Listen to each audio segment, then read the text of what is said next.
From the center of the universe and the home of your Grey Cup champion Toronto Argonauts, it's the X's and Argos podcast.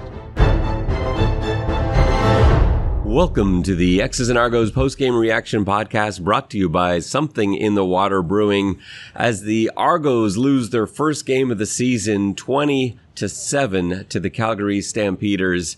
Before we get into the recap and talk about some of the more serious issues the Argos are facing, including injury concerns with Chad Kelly and Adarius Pickett, both unable to finish the game, let me just tell you a little bit about Something in the Water Brewing. This is a perfect time. And if I hadn't just finished doing the play-by-play and was at home, I would love to grab a Longboat Pale Ale right now, because I think that would... This is the perfect time for it. I think it would help with the situation a little bit. Something in the Water is located in Liberty Village. They've got all sorts of great beers. They've got award-winning beers. There's an award-winning stout, finished second in the world in a stout competition. I think that is well worth it. It's a breakfast stout. Man, is it good. Longboat Pale Ale, though, the beer made for Argos fans, made for fans of the Double Blue. It's got the X's and O's on the can, the Double Blue can. It needs to be in your fridge, so make sure you pick some up in Liberty Village. Something in the Water Brewing.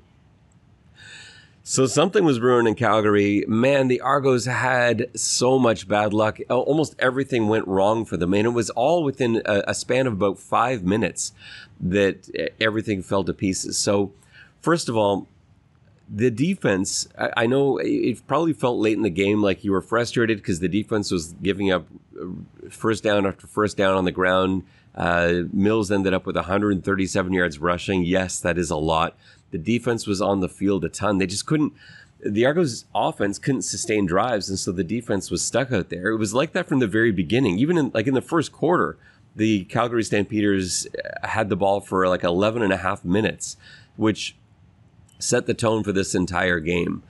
The biggest thing that we need to talk about right now, though, is Chad Kelly, because without Chad Kelly, we saw the Toronto offense just completely fall flat. They had 7 points in the first quarter. Chad gets injured, and that was it. They don't score a single point for the rest of the game.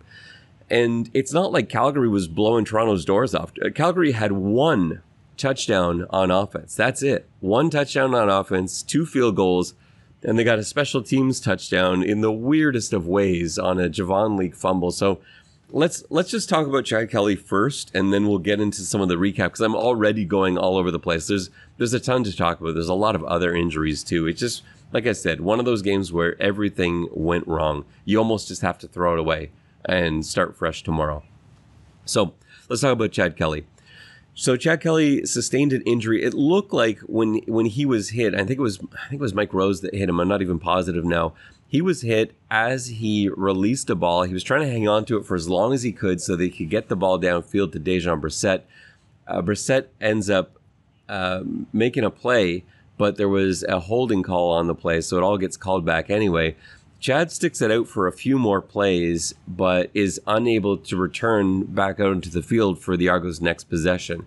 It was Cam Dukes that took over at that point. And so, here we are early second quarter, and Toronto's not just without their quarterback, they're without their most important player.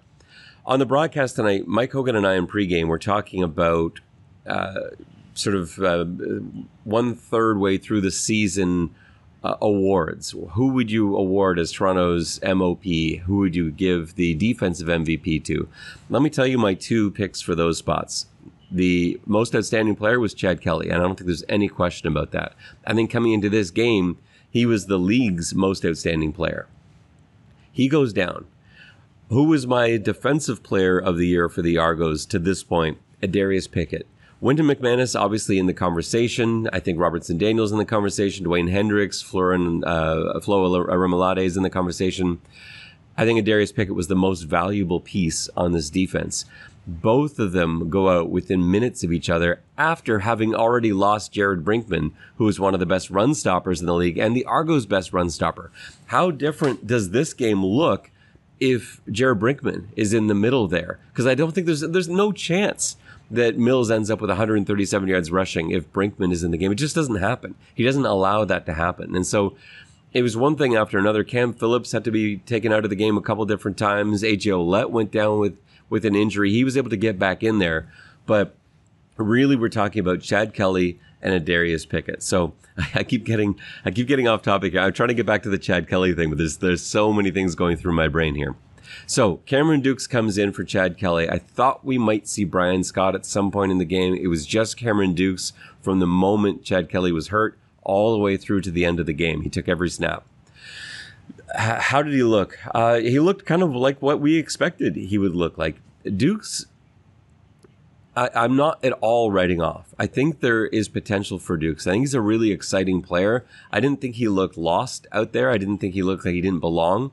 But there's a huge drop-off, and we knew there would be. We said this from the moment the preseason began, that the difference between Chad Kelly and the second and third string guy is so much bigger than it is at almost every position. The only exception to that might be Sam linebacker, and of course that's where Adarius Pickett plays. But let me get back onto Chad Kelly for a moment. So, first of all, the good thing. Let's just calm everyone down for a second here.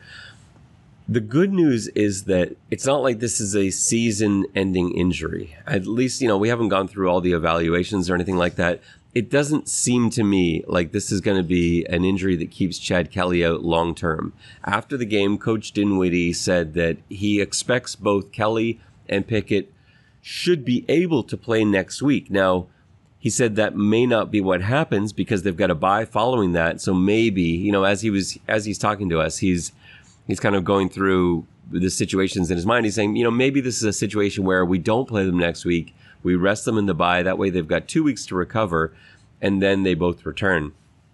Honestly, I wouldn't be surprised if that's what the Argos do. And the reason I say that is because they've done that all the way along with injuries this year. Anytime somebody is ready to go, Coach Dinwiddie has held them back an extra week just to make sure they're really, really ready to go. We saw it with Isaiah Cage. We've seen it with Demonte Coxey this week. We saw it with Darius Bladek, who might have been able to give it a go this week, but there wasn't that pressing need to. The Argos being 6-0. They're still, at this point, I think 6 games ahead of everybody else in the East. They can afford not to bring both of those guys back if they need to. If they absolutely need to, give Cameron Dukes a full week of practice, Brian Scott getting number 2 reps all week. It would do a world of good for both of those guys. There's no question about it. But I think there's some comfort in the fact that it's not a kind of injury that's going to keep Chad Kelly out longer than that. I believe if this were a playoff game, if this were a must-win game, I think Chad Kelly would have stayed out there. The reason I say that is because he remained on the sideline the entire game. He didn't take his helmet off, didn't undo his cleats, didn't do anything. He didn't go in for evaluations. He didn't change into street clothes. He, I'm sure, wanted to get back in the game. I didn't get a chance to talk to him after the game. I was hoping I might have a chance to ask him a few questions, but I think he would have said exactly that. I think he would have said, I would love to have gone back into the game. That decision's not up to me. And of course, it's probably the prudent decision to keep him out. I think he would have said something along those lines. That's my guess. So he's out. And let's talk about the quarterback play and what happened from there. It's not like Cam Dukes was just given the most basic of instructions. It's not like he was just asked to throw essentially what Jake Mayer was doing on the other side, just hook routes and smoke routes and quicks. He was actually asked to push the ball downfield. He made a couple throws that were concerning. So the first big drive he had, he leads the team down the field into field goal range, and then on a 2nd and long situation, throws the ball in the end zone to Jeremiah Haydel, and the ball gets picked off by Moxie. He targeted Haydel a lot in this game. The reason he goes after Haydel so much compared to like Chad Kelly, who only targeted Haydel once last week, is because Haydel and Dukes are getting reps together. They have been all season, right? They're both second teamers. And so Haydel is Dukes' number 1 guy out there in that second unit. And so he's really comfortable with him. He knows how Haydel runs his routes. He's really comfortable that they're on the same page making reads. And so it makes sense that he's going to go after him. He's going to target him with more balls. But where it's unfortunate is that Haydel's not the best receiver on the team. You want to be able to get the ball to Tavares Daniels, who was almost invisible today. You want to be able to get the ball to Curly Gittens Jr., who only had 2 catches today. And instead, you've got Jeremiah Haydel with 6 targets. Cam Phillips had 8, was only able to bring in 4, and he was banged up. He was doing his best to get through this one. But it just wasn't ideal to throw Dukes in there. Chad Kelly getting almost all of the reps in practice, there's no fault on the coaching staff. That's how this works. And getting thrown in there suddenly halfway through the game, of course, he's going to go to the guys that he's familiar with, that he's comfortable with. So Dukes made 2 throws that made me really uncomfortable, and neither of them was that interception that Moxie picked off. I don't mind him going for that. He had one-on-one on the outside with a guy he felt comfortable with. He took a shot. I'd like to see Haydel make a little bit better effort coming back to that, kind of turning into a defensive player. The ball hung up. That one was going into the wind, and there was a pretty strong wind going into the Argos' face in the second and fourth quarters, and that one did get hung up a little bit. But yeah, Haydel's got to come back, be the defender, knock that one away. Even if you take a penalty, just don't let Moxie come down with that. Because think about how different the game is at that point. Stampeders are up 10-7. Argos are well within Boris Beattie's field goal range. Beattie's been money all season. If that pass is incomplete, the Argos kick a field goal. It's 10-10 at that point with very little time left in the second half. Instead, it's a pick. And now Calgary goes down the field. They don't end up scoring any points. They've got to punt it away on the last play of the half.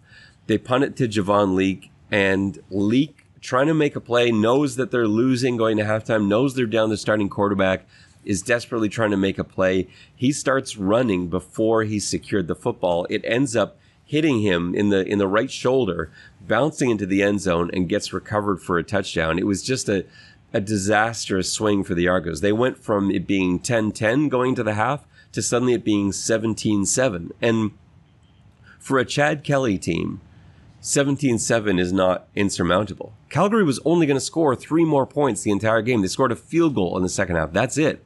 But Toronto really, I guess they came close once in the last drive, but that was it.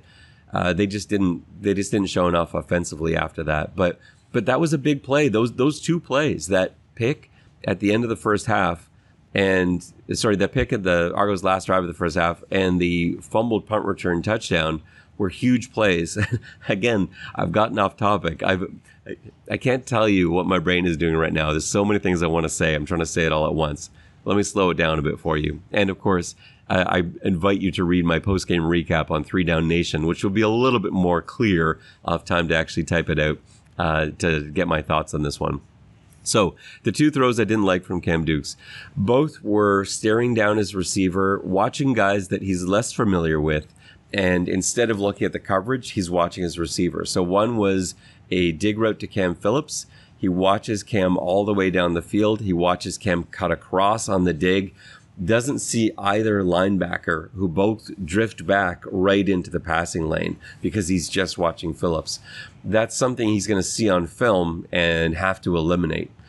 The other throw, he was following Curly Gittens Jr. across the field. And again, he wasn't looking at the coverage. And what I mean by this is, as a quarterback, you need to know where your guys are. Really what you're looking at when you're playing quarterback, you're really not watching your players. You're watching the defense. You're throwing to where you know your players are, and you're throwing it away from the defense. But you need to be way more visually aware of where the defenders are as opposed to your receivers. You're mentally aware of where your receivers are, and you're visually aware of where the DBs are. And so with receivers you're not as familiar with, like Gittens Jr., like Cam Phillips, who Dukes doesn't have nearly as many reps with, he's instead staring them down. And so Gittens comes all the way across on a crosser, and he's tailed the entire way by the safety. And Dukes just never really thinks about it and doesn't see him, almost has that ball picked off too. So both of those plays to me were alarming. Dukes had one really nice scramble for a first down. He stepped up in the pocket. There was a little gap that opened. He ran through it. He's got good speed. He's a really good athlete. I think the positive I took away from that is Dukes didn't try to run it every time. I think you see a lot of young quarterbacks in that situation, guys that have had success running in college like Dukes did. He comes into this game, he runs for a first down. I think it'd be very natural to expect to see him continue to try that And that's not the right answer, because that's not the way the Argos were going to get back into this one, solely on the running of Cameron Dukes. I know Crum had some success with that with Ottawa, but it's more than that. You've got to be able to throw the ball as well. So I was happy to see that Dukes didn't keep going back to that. So before I transition to Pickett and the other side of the ball, and there's so much other stuff that I want to say, let me just talk about a couple of decisions as the game came to close out. I felt like the Argos should have been a little bit more aggressive in the fourth quarter. Once we got down to like 9 minutes, 10 minutes, I feel like that should have been 3 downs no matter what from this point out. Toronto's defense was playing well. I just feel like the offense needed more opportunities to score. So 3rd and 5s, I think you go for it. 3rd and 6, I think you go for it. I don't even think it matters that much where you are in the field unless you're like inside your own 30, but they weren't in those situations. And then on a crucial 3rd and 2 with just a few minutes left, they called a quarterback a quarterback draw. I don't mind the quarterback draw call, except that Calgary's looking for that, and they ran a very classic draw, and Calgary had the perfect play call for it. So on this draw, AJ Ouellette is to the left side of Cameron Dukes. Dukes snaps the ball. Ouellette takes off at 100 miles an hour to his left as if he's getting the quick throw. What that's supposed to do is drag a linebacker out of the box, and now Toronto's supposed to have an advantage in terms of personnel, and Dukes should be able to follow that right up the hole for 2 yards. The motion with Ouellette didn't take anyone out of the box, and so now Dukes is running into an unblocked linebacker, and it's just a smart play call from Calgary, knowing what to expect, knowing you're probably going to get a quarterback draw in a situation like that. I don't mind the play call. It was just one of those things like it's desperation at that point anyway. It's not ideal. Ideally, you're not going for it on 3rd and 2 in that situation with your backup quarterback. But given what you had, I don't mind the play call. It's just, yeah, it didn't work out, obviously. Okay, let's get to the defensive side of the ball and the defense in general. Adarius Pickett goes down with an injury. To me, it looked. I don't think it was. It's hard. It's so hard to tell. I don't know. I don't know for sure. I know from Coach Dinwiddie that we're expecting he'll be back next week, or at least after the bye, that it's possible for him to come back next week. He ran pretty well after that injury. He came running out of the tunnel to start the second half. I actually thought he was going to go into the game in the second half the way that he came out of the tunnel. So I think that is promising. The problem with Adarius Pickett going down, and the reason he's the most important Argos player on defense, is because they don't have another Sam linebacker. And with this roster, the way it was constructed tonight, this game roster, the only option they had for Sam linebacker in terms of someone with experience was bringing Robertson Daniel down to play Sam linebacker. He's done it before. He played a little bit of Sam in Calgary. The problem is they didn't have anyone who could play halfback. It just doesn't work like that. They didn't have, unfortunately, they didn't have Jamal Peters dressed for this game. If they did, then you could have put Peters and McFadden at the corners. You could have moved Qantas Stiggers to halfback. He can play that spot. If you really needed to, you could have Peters play that spot. That's not ideal. You could though, and instead, without Peters dressed, you just didn't have that option. The only two options for you in the secondary were Haggerty and Edouard, and neither of those guys are going to play halfback. And so, what they did instead is they brought Royce Mechie down to play Sam and put Haggerty in as the halfback. And this wasn't really ideal for either of them because Mechie, first of all, he's not out there getting reps at Sam. He knows how to play the position. He's a smart player. He's a good player, but it's just not the position for him. It really isn't. There's such a drop off between Pickett's ability at Sam and Mechie's ability at Sam. Mechie's not a Sam. That's just not his spot. He's a really good safety, and there's a drop off from Mechie to Haggerty, and so now you've got a large drop off at Sam, a small drop off at safety. But to make it worse, because Calgary is running so effectively, and Mechie's not a run stopper, he's in the box as the Sam. They had to also walk Haggerty down from the safety spot to play him in the box, and he's not a run stopper first either. It's not their skill sets. It's not their strengths. That's not what they're on this football team to do. And to give you some indication of what an issue this was, you just look at some of the stats for Toronto's defense. Who was the leading tackler on the Argos today? It was Robertson Daniel, who had 16 tackles from the halfback spot. If your halfback is making 16 tackles, something's wrong. And that was it. Calgary just decided they were going to pound the run. Toronto's run D wasn't playing well. Wynton McManus in post-game, when asked about that, said he was embarrassed. He said he took it on him as a linebacker, the responsibility to run stop, the fact that Calgary just felt so comfortable running the football that they could just jam it down Toronto's throat, and they did. He took that very personally, but that goes back to the loss of Jared Brinkman. They don't do that with Jared Brinkman in the game. They don't even do that with Pickett in the game. Pickett is enough of a difference in terms of run stopping there. So it couldn't have gone worse against any other team.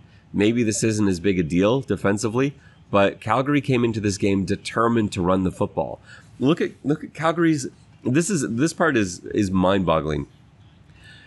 Mayer completed 22 of 24 passes for 149 yards. 149 yards. Toronto had that many yards completing 12 passes. Mayer completes 22 for that many because they're just 5-yard passes. He threw so many smoke routes and quick outs and screens, slip screens, quick screens, running back screens, middle screens. They ran every kind of screen and every kind of quick pass, quick slant, quick hook. They went downfield twice, and by downfield I'm talking about like dig routes. That was it. It was going to be a conservative game plan, high percentage passing, taking what Toronto was giving them. But in order to be able to do that effectively, you also have to be able to run the ball, and you have to commit no penalties. And Calgary was able to do that. They were the more disciplined team tonight, and they were able to play within themselves. They didn't get too tempted to take a shot downfield. That's both credit to Dickinson and credit to Mayer, because quarterbacks get frustrated just sort of dinking and dunking all the way down the field, and offense coordinators hate calling that kind of a game. And you look at penalties at the end of the game. Toronto was 7 penalties for 60 yards. Calgary, the far more disciplined, 5 penalties for 66. They just weren't going to let their offense get derailed by holding call after holding call. And Toronto's 7 penalties, most of those come on offense. Coach Dinwiddie was absolutely furious with his wide receivers tonight for committing penalties, for being offside. There's the holding penalty as well. I thought Trevion Tate had a bit of a rough game. He's played so well those last few weeks. He did not look good today. And in fact, anybody that was going up against Rose did not look good. Rose tonight looked like the most dominant player in the CFL. He was having his way with people. He ran over McKellar on one play, and every time he ended up lined up with Tate, it was a problem. And so those penalties, those holding penalties, they back Toronto up. And especially when you got Dukes in at quarterback, it's just not a recipe for success. And on the other side, Mayer didn't have that problem because Calgary wasn't putting themselves in 2nd and 18, 2nd and 20 situations. They were being efficient. They'd run on first down for 7 yards. They'd break a tackle with almost every one of those runs. That's another stat I want to see. I want to know how many broken tackles there were in this game, because Mills probably broke 20 tackles. It felt like on almost every one of Calgary's plays, whether it was a run to Mills or a quick screen to usually Lewis, that they were breaking the first tackle. We saw tackles broken against people in the secondary, against linebackers, against defensive linemen. It seemed like whoever got their hands on the ball carrier for Calgary was going to let them go. And that those what should have been 1 and 2 yard gains turned into 7, 8, 9, 10-yard gains. And it was all night long that this happened. But it starts with Brinkman. But Pickett is a big deal. Going forward, just with those 2 injuries, before we get to the other things, next week, if Coach Dinwiddie decides he's going to hold out both Chad Kelly and Adarius Pickett, I think you've got to come up with a better plan than Royce Mechie playing Sam, and you have to come up with a better plan than Duke's trying to run the Chad Kelly offense, because I think they're very different quarterbacks. So that would be my suggestion. And I also think you should give Brian Scott a look as well. I think it might be something where you have both of them for different plays. Just make it that much more difficult for Ottawa to prepare for. They've got some film on Dukes now. They don't really have stuff on Scott. So just something I'm thinking about. Hopefully Kelly and Pickett both respond well when they're evaluated tomorrow. Hopefully things are going well. Coach Dinwiddie feels like, you know what, I think they can both play. But I don't know, just the way they've gone this year, I wouldn't be surprised to see him rest both of those guys next week. All right, let's get into some of the other stuff. So let's talk about the defensive philosophy here. It wasn't an overly aggressive game that we saw called. It wasn't. I don't feel like Coach Mace was as aggressive as he could have been, but I don't think it was the correct call to be aggressive tonight. Calgary was expecting heat. You can see that in their play design to get the ball out quick. They weren't going to take sacks. I think there was one Toronto sack tonight. I think that's it. The Toronto sack exchange now coming through, 2 sacks. Yeah, that's right. Jonathan Jones had one coming off the edge, and Hendricks had one early in the game. Those are the 2 sacks. But yeah, Calgary's determined not to let Toronto get to them. And Mace, as he typically does, has his DBs playing off, and everything's kept in front of them, which Calgary embraced. But from Toronto's perspective, that's okay. You accept that. You're giving Calgary that. That's part of the plan. Remember, this loss is not on the defense. This defense allowed 13 points. And anytime the defense allows 13 points, you should win the football game. So it's easy to get frustrated with them and how they couldn't get off the field in the second half. It's easy to say, well, you shouldn't have allowed 137 yards rushing. You shouldn't have allowed Mayer to go 22 of 24. These aren't real passes. Those are fine. If Chad Kelly is in this game, those numbers do nothing. In fact, 20 points does nothing for the Stampeders. That's not enough. So I don't blame the defense one bit. I think you need a different answer next week if Pickett doesn't play, but I don't think the defensive philosophy needs to change. I think next week, suppose Pickett doesn't go, I think you move Robertson Daniel down to Sam. I think you bring back Jamal Peters at corner. You move Stiggers over to halfback. I think that's your defensive look. They're fine. And you keep playing defense the way you've been playing defense all year long. Even the loss of Brinkman, it hurt a lot tonight because Calgary's plan was to power run. But remember, he's been a healthy scratch a couple games too. And while I think he is one of the best defenders on the team, it's not like they haven't been able to play and win without him. They have. He's been a rotational piece. It's unfortunate that he was a big part of the game plan today and that he went down so early. And his injury, Coach Dinwiddie was not nearly as optimistic with after the game. It sounded like this one may be a bit more long-term. He was on crutches not long after going off, and he needed help getting off the field. A few minutes later was on crutches, and he stayed on those crutches, obviously, to the end of the game. So he'll be reevaluated when he gets back to Toronto, but I think we're going to be without Jared Brinkman for at least a while, which, is not good news, but at least they have answers. At least there are answers on the defensive line. They've got Oakman, they've got Hendricks in the middle, they've got Deontay Knight in the middle. There are things they can do in the middle of that defense. It's Pickett and Kelly where the concern lies. All right, let's get into some of the special teams issues. It was such a good game for Toronto last week in special teams.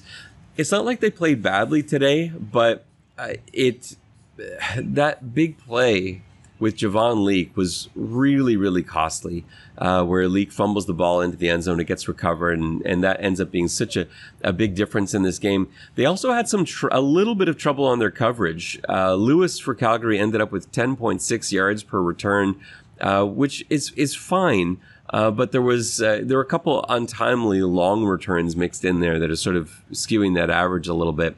There was a 23-yard punt return that he had where the Gunners got down really quickly, but no one came down in the second level, and there was all sorts of space for him to shoot up the sideline. And so that does need to be improved a little bit. But aside from that, we didn't have the magic that you saw from Leake, but he did well. He still ended up with averaging 10.3 yards a return. That's fine. I think you'll take that. They only returned 2 kickoffs, both for 20 yards. That's okay. But it was a day where they needed special teams magic. Anytime your quarterback gets hurt, you need your special teams to contribute. And instead, special teams were negative. Special teams were -7 in this one, surrendering that fumbled punt return touchdown. And the timing of it was just the worst right before the half. It's just absolutely crushing when that came. Let's take a look at some of the stats and other things that went on in the game. So Dukes ends up 8 of 15, not good percentage for 63 yards, and that pick that we talked about. Kelly's numbers were looking good. He hadn't thrown the ball much. Remember, he only played a quarter. He was 4 of 6 for 94 yards and a touchdown. I want to talk about his touchdown play for a minute. That was Cam Phillips on the other end of that, a 76-yard touchdown. It was a bust on Calgary, and I don't believe Phillips was the primary target on that play, but Kelly saw it developing right away, realized there's a bust, and so he wasn't going to miss him. He just floated it in for Phillips. Phillips took it easy into the end zone. There was nobody really near him. On that play, what was supposed to happen, I believe that was Walls that was in coverage. He's the Sam linebacker, and I believe he had coverage, but he thought he had help over top from the safety. The safety clearly did not believe he was help over top, and so that miscommunication caused problems. And as Walls is sort of as he's dropping back a little bit, kind of clouding Phillips, he's actually run into by the safety. And so they collide, and now there's no way he's sticking with Phillips. So Phillips is wide open. But good on Chad Kelly to see that. He missed Phillips on a wide open one. I think it was a couple of weeks ago. Phillips, I think it was against Montreal. He completed a pass to Adarius Daniels on like a post route, but Phillips was wide open on a seam, no one with him, and he just didn't see him in time. This time Chad Kelly sees him. It's a nice, easy completion for him for the touchdown. But that was like, Chad was playing well. This is a night and day game if he was still in there, obviously. He was making good decisions. But as soon as he came out of the game, it just felt like the air got sucked out of the team.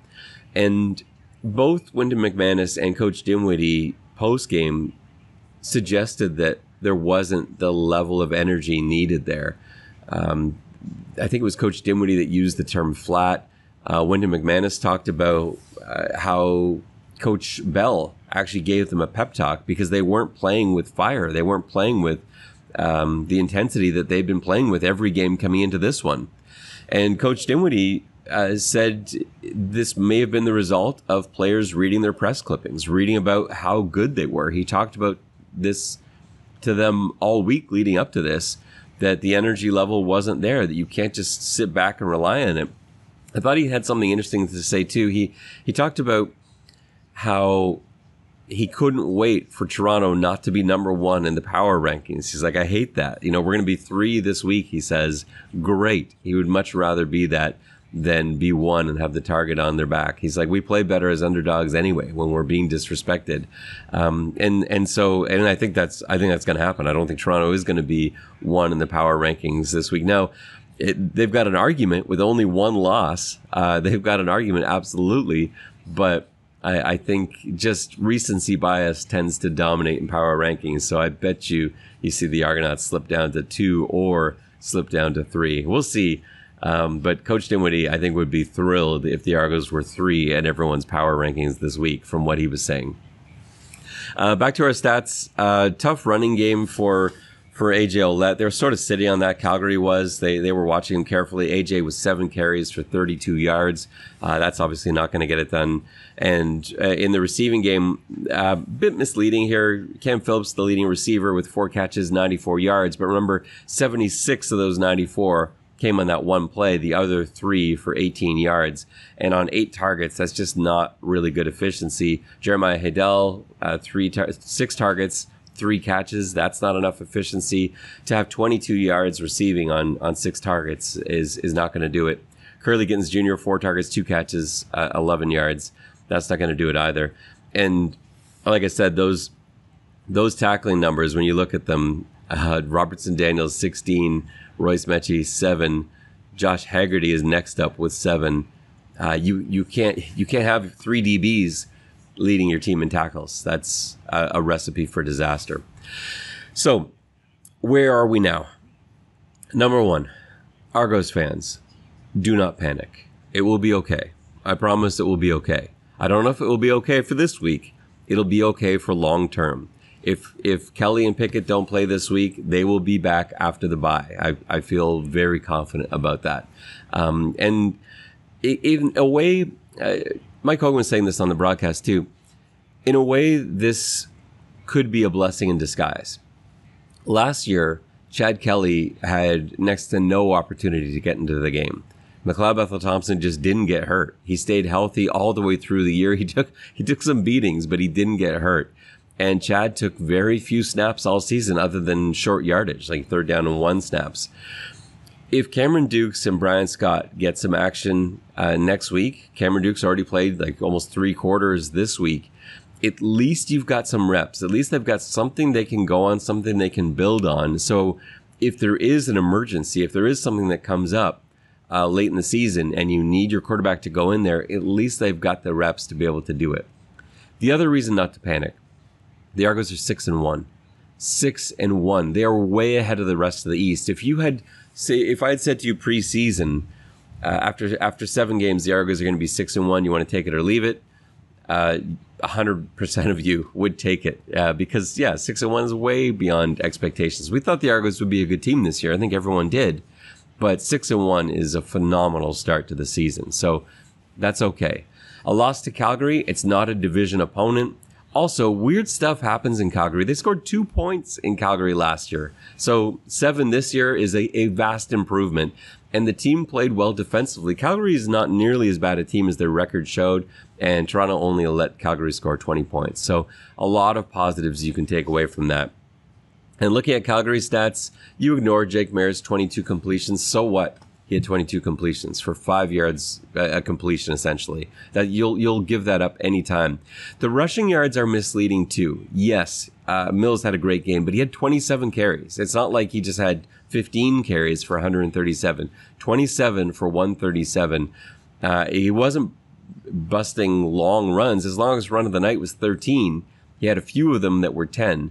But they weren't running all over the Argos. The Argos just got tired out because they've got DBs in there as their primary run stoppers at the end. So again, that's not something I'm really worried about either. I think there's some real positives. I thought they did a really nice job taking away most of Calgary's receivers. They had nothing downfield. Their longest pass completion was 14 yards.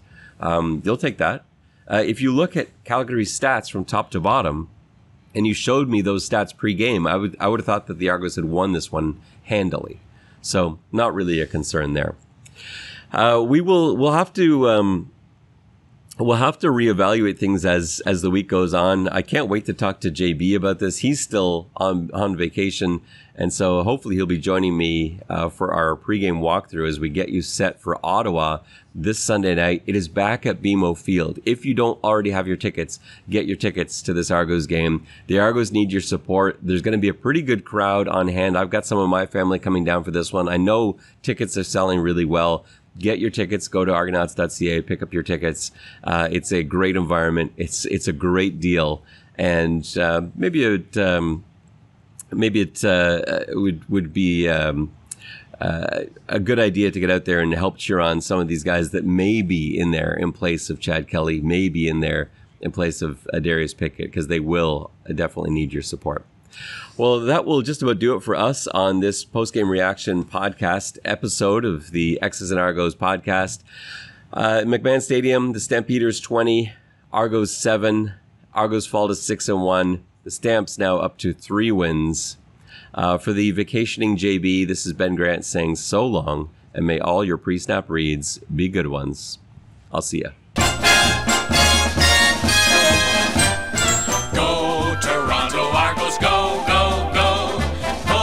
Together, fight the foe.